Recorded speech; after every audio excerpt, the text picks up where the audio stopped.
সবসময় ভিডিও করতে আসলে আমি ক্যামেরা চালু করতে ভুলে যাই। এই যে এখানে মশলা টশলা সব দিয়ে দিয়েছি, আমি তো ভাবছি ক্যামেরা চলতেছে। ও মা ছায়া দেখি ক্যামেরা দেখি বন্ধ হয়ে আছে। তো আসসালামু আলাইকুম বন্ধুরা, কেমন আছেন সবাই? আশা করি আল্লাহর রহমতে সবাই ভালো আছেন। আলহামদুলিল্লাহ, আপনাদের ভালোবাসা ও দোয়ায় আমিও ভালো আছি। ইলিশ মাছের 30 কাটা, বোয়াল মাছের দাড়ি, আমার দাওয়াত রইল আপনাদের বাড়ি। ও সরি, আপনাদের দাওয়াত রইল আমার বাড়ি। সবাই চলে আইসেন, আর কে কি খাবেন তাও বললেন। মাছ কম দেখে কেউ ভয় পাইয়েন নাই, এইটুকু খালি আমার পোলা লেগে রান্না করতেছি। আপনারা কে কি খাইবেন কইয়া দিয়েন, মেনু অনুযায়ী আমি রান্না করে রাখুন। অবশ্যই কিন্তু চলে আইয়েন আমার বাড়িতে। কি মাছ দেখে কি কেউ বুঝতে পারছেন আমি আজকে কি মাছ রান্না করতেছি? হ্যাঁ, অনেকে বুঝেন না, অনেকে বুঝে গেছেন। আমি আজকে বোয়াল মাছের ঝোল রান্না করুন, বুঝছেন? বোয়াল মাছটা আমি কখনো বাজি টাজি না তো। যে পুকুরের মাছগুলি যেমন বোয়াল মাছ, শোল মাছ, শিং মাছ, এগুলি কোনো সময় ভাজি না। এগুলি ভাজলে এগুলি সৌন্দর্য নষ্ট হয়ে যায়, আর খেতেও তেমন একটা মজা লাগে না।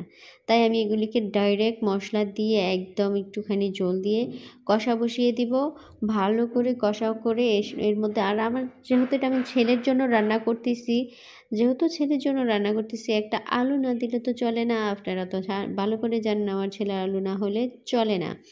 তাই আলু দিলাম একটা। এটা এখন ভালো করে কষিয়ে নেব, একদম ঝোলটা মাখা শুকিয়ে শুকিয়ে কষিয়ে নেওয়ার পরে যখন একদম কষা কষা ভাজা ভাজা হয়ে যাবে, এর মধ্যে আরেকটু ঝোল দিয়ে ঝোল ঝোল করে নামিয়ে নেব। আচ্ছা, ভালো জিনিস মানুষ ভালোবাসে না কেন? আপনি একটা জিনিস খেয়াল করে দেখবেন, সমাজে সেই জিনিসটা সবচেয়ে বেশি আলোচিত সমালোচিত, যে জিনিসটা অনেক অতিরিক্ত ভালো, সেটা হচ্ছে আলোচিত। আর যে জিনিসটা মাত্র অতিরিক্ত খারাপ, সেটা হচ্ছে সমালোচিত।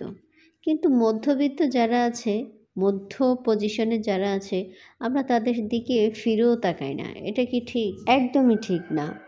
সমাজে সবাই মানুষ। একদম ভালো যে তার দিকেও তাকাবেন, আবার একদম খারাপ যে তার দিকেও তাকাবেন। তবে বর্তমানে খারাপ যে তার দিকে একটু বেশি তাকানো পড়ে। কেন ভাই?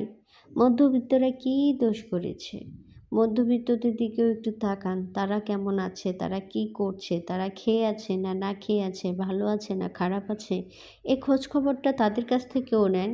কারণ সবাই ভালো থাকার, ভালোবাসার, ভালো লাগার সবার অধিকার আছে। কিন্তু দেখেন, আমাদের মধ্যে যে মধ্যবিত্ত একটা শ্রেণীর মানুষ আছে, আমরা সেটা ভুলেই যাই। যাই হোক, ছোট বড় মধ্যবিত্ত সকলকে নিয়ে আমরা এগিয়ে যেতে চাই, সকলকে নিয়ে ভালো থাকতে চাই।